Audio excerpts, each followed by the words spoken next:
রাজবাড়ী 26 kilometre, Kushtia 90 kilometre, Manikganj 60, Dhaka 118 kilometre. কিন্তু কথা হচ্ছে গাড়িতে তেল নাই। তেল কি পাওয়া যাবে?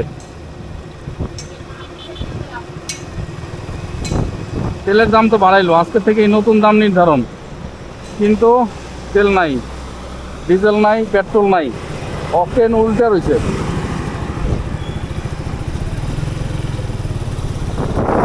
দারুণ দারুণ, দাম তো বাড়লো, তাহলে তেল কই? আজকে থেকেই যদি তেল বেচাটা ভরপুর শুরু করে দেয়, তাহলে তো বোঝা যাবে যে আসলে পাম্পেই যেটা মজুদ ছিল। এই কারণে এই তেলটা এখন ছাড়তেছে না, ছাড়বে আরো 2-1 দিন পরে। এক গাড়ি আসবে, 2 গাড়ি বেচবে। মানে পাম্পে যখন একটা গাড়ি আনলোড হবে, একটা তেলের গাড়ি ঢুকবে, তখন ওরা 2 গাড়ি মাল বিক্রি করবে, এরকম করেই বিক্রি করবে। একসাথে যদি ওরা এখন সব তেল ছেড়ে দেয়, তাহলে তো বোঝা যাবে না বিষয়টা, মনে করবে যে আরে তাহলে তো তেলের দাম বাড়লো। এই কারণেই হয়তো তেলটা মজুত করছিল, এই যে তেলের দাম বাড়লো, মানে বাড়বে ঠিকই, বাড়ছেও ঠিক, কিন্তু মজুত করছে এই কারণে ওরা যায় না।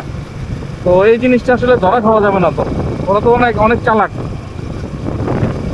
ওরা তো অনেক চালাক। ওরা মনে করছে যে আমাদের তো ধরা খাওয়া যাবে না, এই কারণে ওই যে ডিপো থেকে যখন এক গাড়ি মাল পাবে, মানে এক গাড়ি তেল পাবে, ওরা তখন 2 গাড়ি বিক্রি করবে, যেগুলি মজুত করে আসছিল এতদিন, যেগুলি মজুত করছে।